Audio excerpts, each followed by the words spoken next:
बैंगनी सबसे कम विचलित होता है। नेक्स्ट है, प्रिज्म के भीतर से होकर गुजरने पर श्वेत प्रकाश के अपने विभिन्न घटकों में विभाजन को कहते हैं प्रकाश का वर्ण विक्षेपण। इसका आंसर हो जाएगा बी। प्रिज्म के भीतर से होकर गुजरने पर प्रकाश के अपने विभिन्न घटकों में विभाजन प्रकाश का वर्ण विक्षेपण कहलाता है। नेक्स्ट है, प्रकाश के किस वर्ण के लिए तरंगदैर्घ्य सबसे अधिकतम होता है? तो इसका आंसर हो जाएगा ए लाल। प्रकाश के लाल वर्ण के लिए तरंगदैर्घ्य सबसे अधिकतम होता है। नेक्स्ट है, प्रिज्म से निकलने के बाद श्वेत किरणें क्यों 7 रंगों में विभक्त हो जाती है? तो इसका आंसर होगा सी। सूर्य का श्वेत प्रकाश 7 रंगों का मिश्रण है। प्रिज्म से निकलने के बाद श्वेत किरणें सूर्य का श्वेत प्रकाश 7 रंगों का मिश्रण है, इसलिए 7 रंगों में विभक्त हो जाती है। नेक्स्ट क्वेश्चन है,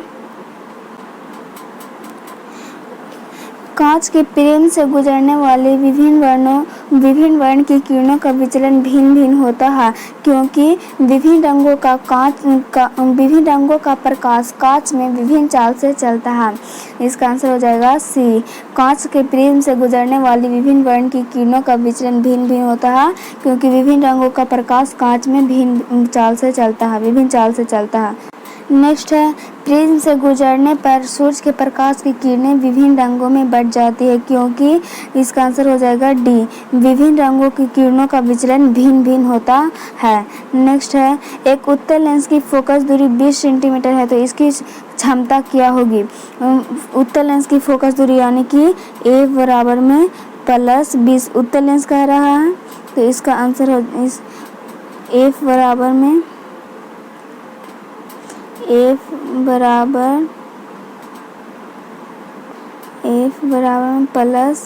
+20 सेंटीमीटर उत्तल लेंस कह रहा है, तो इसका चिन्ह प्लस होगा। नेक्स्ट है +20 सेंटीमीटर, तो इसकी क्षमता यानी कि पी निकालने के लिए बोल रहा है, तो पी बराबर में 1/f होता है, तो 1/20, तो इसका आंसर हो जाएगा 0.05। तो ये ऑप्शन में नहीं दिया है, इसका आंसर ऑप्शन में नहीं दिया है, तो इसका आंसर हो जाएगा डी, इनमें से कोई नहीं। नेक्स्ट है, पुतली के साइज को नियंत्रित करती है, तो इसका आंसर हो जाएगा बी, परितारिका। नेक्स्ट है, किस दृष्टि दोष को अवतल और उत्तल दोनों लेंसों से बने द्विफोकसी लेंस द्वारा संशोधित किया जाता है? तो इसका आंसर हो जाएगा सी, जरा दृष्टि दोष। किस दोष को अवतल और उत्तल दोनों लेंसों के बने द्विफोकल लेंस द्वारा संशोधित किया जाता है? तो इसका आंसर हो जाएगा सी। नेत्र में प्रवेश करने वाली प्रकाश किरणों का अधिकांश अपवर्तन होता है, तो कॉर्निया के बाहरी पृष्ठ पर। इसका आंसर हो जाएगा सी। नेत्र में प्रवेश करने वाली प्रकाश किरणों का अधिकांश मतलब कि लौटा देता है, तो कॉर्निया के बाहरी पृष्ठ पे। नेक्स्ट है, जब सूर्य का प्रकाश वायुमंडल से गुजरता है तो वायु के सूक्ष्म कण किस रंग के प्रकाश की अधिक प्रबलता से प्रकीर्णन करते हैं? तो इसका आंसर हो जाएगा डी, नीला। जब सूर्य का प्रकाश वायुमंडल से गुजरता है तो वायु के सूक्ष्म नीला रंग के प्रकाश को अधिक प्रबलता से प्रकीर्णित करता है। मानव नेत्र कार्य करता है तो कैमरे की भांति। नेक्स्ट है, प्रकाश एक पतली झिल्ली से होकर नेत्र में प्रवेश करता है, इस झिल्ली को कहते हैं कॉर्निया या स्वच्छ मंडल। इसका आंसर हो जाएगा सी। नेक्स्ट है, किसी अंतरिक्ष यात्री को आकाश कैसा प्रतीत होता है? तो इसका आंसर हो जाएगा बी, किसी अंतरिक्ष यात्री को आकाश काला प्रतीत होता है। प्रकाश का चाल न्यूनतम होता है, तो इसका आंसर हो जाएगा इसका आंसर होगा डी, कांच में। प्रकाश का चाल न्यूनतम होता है, तो कांच में इसका आंसर हो जाएगा डी। कॉर्निया के पीछे एक संरचना होती है उसे कहते हैं, तो इसका आंसर होगा बी रेटिना। कॉर्निया के पीछे जो संरचना होती है उसे रेटिना कहते हैं, इसी पे प्रतिबिंब बनता है। परितरिका नियंत्रित करती है तो पुतली के साइज को, इसका आंसर हो जाएगा डी। परितरिका पुतली के साइज को नियंत्रित करती है। नेक्स्ट है, नेत्र में प्रवेश करने वाला प्रकाश की मात्रा को कहते हैं,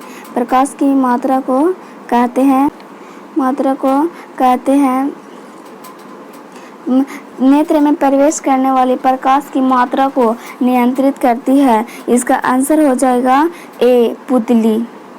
नेत्र में प्रवेश करने वाली प्रकाश की मात्रा को नियंत्रित करती है पुतली। नेक्स्ट है, बृहद संख्या में प्रकाश सुग्राही कोशिकाएं कहाँ होती है, तो रेटिना में। जहाँ पे प्रतिबिंब बनता है वहीं पे होता है प्रकाश सुग्राही। नेक्स्ट है, विद्युत सिग्नल कौन उत्पन्न करता है, तो इसका आंसर हो जाएगा बी प्रकाश सुग्राही। नेक्स्ट है, सिग्नलों की व्याख्या कहाँ होती है, तो इसका आंसर हो जाएगा मस्तिष्क में। ए सिग्नलों की व्याख्या मस्तिष्क में होती है।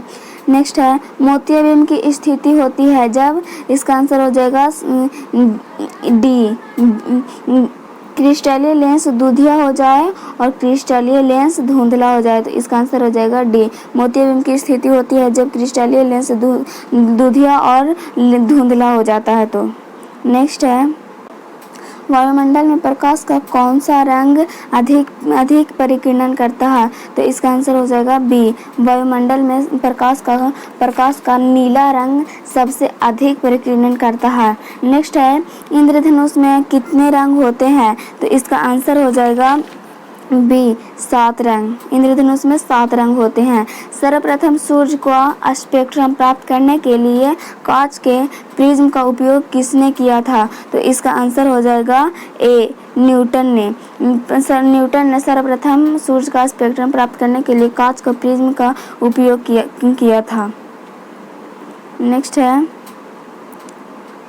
नेक्स्ट है, इंद्रधनुष किस दिशा में बनता है, तो इसका आंसर हो जाएगा बी सूर्य के विपरीत दिशा में। जब सूर्य पूरब की ओर रहेगा तो इंद्रधनुष पश्चिम की ओर बनेगा। नेक्स्ट है, निर्वात में प्रकाश की चाल होती है तो 3 × 10⁸ मीटर प्रति सेकेंड, इसका आंसर हो जाएगा सी। नेक्स्ट है, वायुमंडलीय परिवर्तन के कारण सूर्य हमें वास्तविक सूर्योदय से लगभग कितने मिनट पहले दिखाई देते हैं, तो इसका आंसर हो जाएगा ए 2 मिनट पहले। वायुमंडलीय परिवर्तन के कारण सूर्य हमें वास्तविक सूर्योदय से लगभग 2 मिनट पहले ही दिखाई देते हैं, और डूबते समय भी पहले ही 2 मिनट डूब जाती। डूबते समय भी सूर्य हमें 2 मिनट बाद तक दिखाई देता ही रहता है। निम्न में से किस माध्यम में प्रकाश की चाल अधिकतम होती है, तो इसका आंसर हो जाएगा, इसका आंसर बता देते हैं, ए होगा हवा। निम्न में से किस माध्यम में प्रकाश की चाल सबसे अधिक होता है। नेक्स्ट है, सूक्ष्म कणों का एक विषमांगी मिश्रण है, इसका आंसर हो जाएगा ए वायुमंडल। वायुमंडल में सूक्ष्म कणों का एक विषमांगी मिश्रण है। नेक्स्ट है, प्रकाश का प्राथमिक वर्ण है, तो इसका आंसर हो जाएगा डी।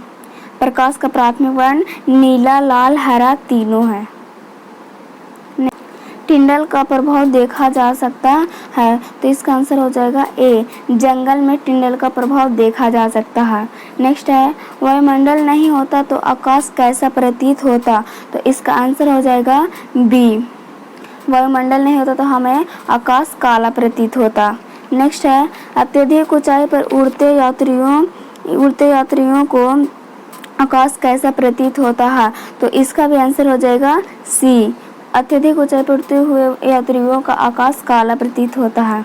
नेक्स्ट है, खतरे के संकेत का प्रकाश किस रंग का होता है? तो इसका आंसर हो जाएगा डी, लाल। लाल रंग का खतरे के संकेत के लिए उपयोग किया जाता है, क्योंकि ये दूर से भी दिखाई दिया जाता है, इसलिए लाल का ही होता है। सूर्योदय या सूर्यास्त के समय आकाश कैसा प्रतीत होता है? तो इसका आंसर हो जाएगा ए, लाल। नेक्स्ट है, दोपहर के समय सूर्य कैसा प्रतीत होता है? तो इसका आंसर हो जाएगा बी, दोपहर के समय हमें सूर्य श्वेत प्रतीत होता है और डूबते या उगते समय हमें लाल प्रतीत होता है। नेक्स्ट है, किस माध्यम में छोटे कणों के निलंबन को कहा जाता है? इसका आंसर हो जाएगा ए, कोलॉइड। कोलॉइड माध्यम में छोटे कणों के निलंबन को कहा जाता है। किसी माध्यम में छोटे कणों के निलंबन को कहा जाता है कोलॉइड। नेक्स्ट है, किसी कोलॉइडल विलयन में निलंबित कणों से प्रकाश के प्रकीर्णन को कहा जाता है टिंडल का प्रभाव। इसका आंसर हो जाएगा ए, किसी कोलॉइडल विलयन में निलंबित कणों से प्रकाश के प्रकीर्णन को कहा जाता है टिंडल का प्रभाव। तारों के टिमटिमाने की व्याख्या किस सिद्धांत पर आधारित है? तो इसका आंसर हो जाएगा ए, तारों को टिमटिमाने की व्याख्या प्रकाश अपवर्तन के सिद्धांत पर आधारित है। प्रकाश के अपवर्तन के कारण ही तारे टिमटिमाते हुए प्रतीत होते हैं। नेक्स्ट है, प्रकाश की किस घटना के कारण सूर्य हमें वास्तविक सूर्योदय से लगभग 2 मिनट पूर्व दिखाई देते हैं? तो इसका आंसर हो जाएगा बी, वायुमंडलीय अपवर्तन। नेक्स्ट है, निम्नलिखित में से कौन नेत्र का रंगीन भाग है? तो इसका आंसर हो जाएगा ए, कॉर्निया। कॉर्निया नेत्र का रंगीन भाग है। नेक्स्ट है, तरंगदैर्घ्य को सामान्यतः व्यक्त किया जाता है तो एम्पीयर के रूप में। इसका आंसर हो जाएगा सी, तरंगदैर्घ्य को सामान्यतः एम्पीयर के रूप में व्यक्त किया जाता है। नेक्स्ट है, प्रकाश की चाल विभिन्न माध्यमों में भिन्न भिन्न होता है। इसका आंसर हो जाएगा बी, प्रकाश की चाल विभिन्न माध्यमों में भिन्न भिन्न होता है। नेक्स्ट है, वायु में प्रकाश की चाल निर्वात की अपेक्षा समान होती है। वायु में प्रकाश की चाल और निर्वात की अपेक्षा होती है तो बराबर ही होता है। नेक्स्ट है, तारे के टिमटिमाने का कारण है तो वायुमंडलीय अपवर्तन। इसका आंसर हो जाएगा सी, तारे वायुमंडलीय अपवर्तन के कारण ही टिमटिमाते हैं। नेक्स्ट है, मानव नेत्र के लिए दृष्टि का अस्थायित्व होता है। इसका आंसर हो जाएगा ए, 1/10 सेकेंड तक। जब नेत्र पर प्रतिबिंब बनता है तो अगर सामने से हटा दिया जाए तो 10 सेकेंड तक वो हमें दिखाई देता ही रहता है, 1/10 सेकेंड तक।